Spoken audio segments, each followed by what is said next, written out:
आज बात करते हैं प्रथम विश्व युद्ध की। एक ऐसा महायुद्ध जिसे कहा गया था the war to end all wars, यानी सभी युद्धों को समाप्त करने वाला युद्ध। लेकिन सबसे बड़ा सवाल तो यही है ना, कि आखिर ये सब शुरू कैसे हुआ? कैसे सिर्फ एक गोली की आवाज ने एक ऐसे भयानक युद्ध को जन्म दे दिया जिसने पूरी दुनिया को अपनी चपेट में ले लिया? तो देखिए, इस जंग में आमने सामने दो मेन टीमें थीं। एक तरफ थे मित्र राष्ट्र या एलाइड पावर्स, जिसमें फ्रांस, ब्रिटेन और रूस जैसे बड़े देश शामिल थे, और उनका मुकाबला था केंद्रीय शक्तियों यानी सेंट्रल पावर्स से, जिनकी अगुवाई जर्मनी, ऑस्ट्रिया हंगरी और ऑटोमन साम्राज्य कर रहे थे। यही वो बड़े खिलाड़ी थे जो दुनिया के मंच पर टकराने वाले थे। पर बात सिर्फ एक हत्या की नहीं थी, बिल्कुल नहीं। युद्ध की जड़ें तो कहीं ज्यादा गहरी थीं। इसे समझने के लिए हमें उस दौर के यूरोप को देखना होगा, जो सचमुच एक बारूद के ढेर पर बैठा था और बस एक चिंगारी का इंतजार कर रहा था।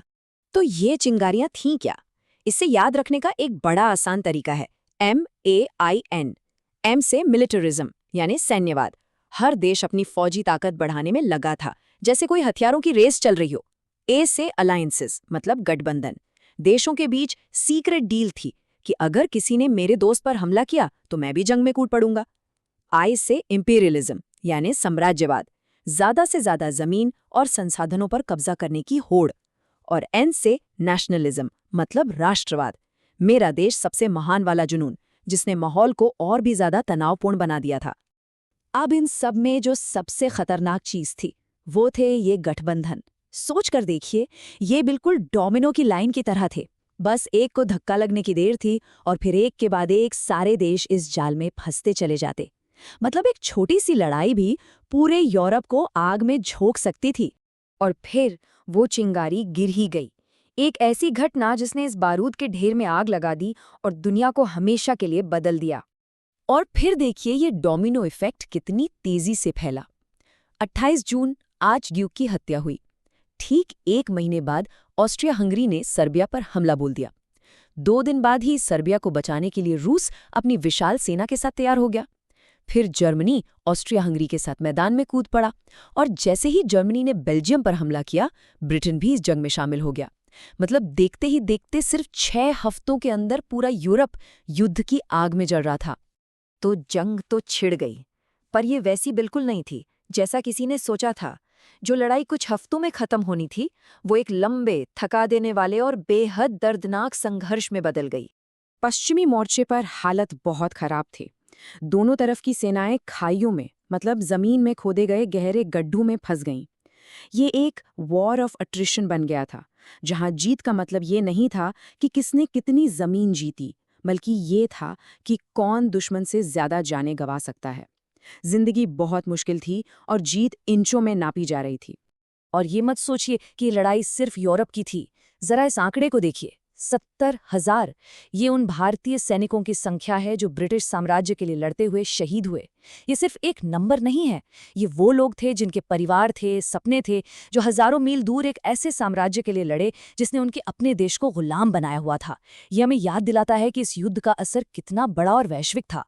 असल में उस वक्त भारतीय सेना के commander in chief sir Claude Auchinleck ने खुद ये बात मानी थी कि भारतीय सेना के बिना ब्रिटेन के लिए इस युद्ध से निकल पाना नामुमकिन था। ये बात भारत के योगदान के महत्व को साफ साफ दिखाती है। 1917 तक आते आते लड़ाई एक तरह से रुक सी गई थी। किसी की भी हार जीत नहीं हो रही थी। लेकिन फिर 2 ऐसी बड़ी घटनाएं हुई जिसने पूरा खेल ही पलट दिया। एक तरफ ताकतवर अमेरिका मित्र राष्ट्रों की ओर से युद्ध में शामिल हो गया, और दूसरी तरफ रूस में क्रांति हुई और वो इस जंग से बाहर हो गया। बस यहीं से युद्ध का पलड़ा एक तरफ झुकने लगा। अमेरिका के आने से मित्र राष्ट्रों को नई ताकत मिली और जर्मनी के अंदर ही बगावत होने से केंद्रीय शक्तियों की कमर टूट गई। जर्मन सम्राट कैसर विल्हेम को अपनी गद्दी छोड़कर भागना पड़ा, और आखिरकार 11 नवंबर 1918 को युद्ध विराम पर दस्तखत हुए और 4 साल बाद महान युद्ध खत्म हो गया। लेकिन जंग खत्म होने का मतलब ये नहीं था कि सब कुछ ठीक हो गया। असल में यहीं से एक नई दुनिया और उससे भी बड़ी नई मुश्किलों की शुरुआत हुई। जरा इस बदलाव के पैमाने के बारे में सोचिए। इस एक युद्ध ने 4 विशाल साम्राज्यों को खत्म कर दिया। रूस का जार साम्राज्य, जर्मनी का काइजर साम्राज्य, ऑस्ट्रो हंगेरियन साम्राज्य और ऑटोमन साम्राज्य। सदियों से चले आ रहे ये राजशाही घराने ताश के पत्तों की तरह ढह गए और दुनिया का नक्शा हमेशा के लिए बदल गया। और जो तबाही पीछे रह गई वो तो रूह कंपा देने वाली थी। देशों की अर्थव्यवस्थाएं तबाह हो गईं, महंगाई आसमान छू रही थी और समाज में भारी उथल-पुथल थी। लेकिन सबसे बड़ा नुकसान तो इंसानी जानों का था। 80 लाख से ज्यादा सैनिक मारे गए। सोचिए, एक पूरी की पूरी पीढ़ी ही इस युद्ध की भेंट चढ़ गई। आखिरकार 28 जून 1919 को वर्साई की संधि पर दस्तखत हुए, जिसने कागजों पर या आधिकारिक तौर पर प्रथम विश्व युद्ध को खत्म कर दिया। इस संधि का मकसद था दुनिया में स्थायी शांति लाना। लेकिन सवाल ये है कि क्या ये वाकई शांति थी, या फिर ये संधि जिसने जर्मनी पर इतनी कठोर और अपमानजनक शर्तें थोप दी थीं, वो असल में इस जंग का अंत नहीं, बल्कि इतिहास के सबसे भयानक युद्ध, दूसरे विश्व युद्ध की नींव रख रही थी।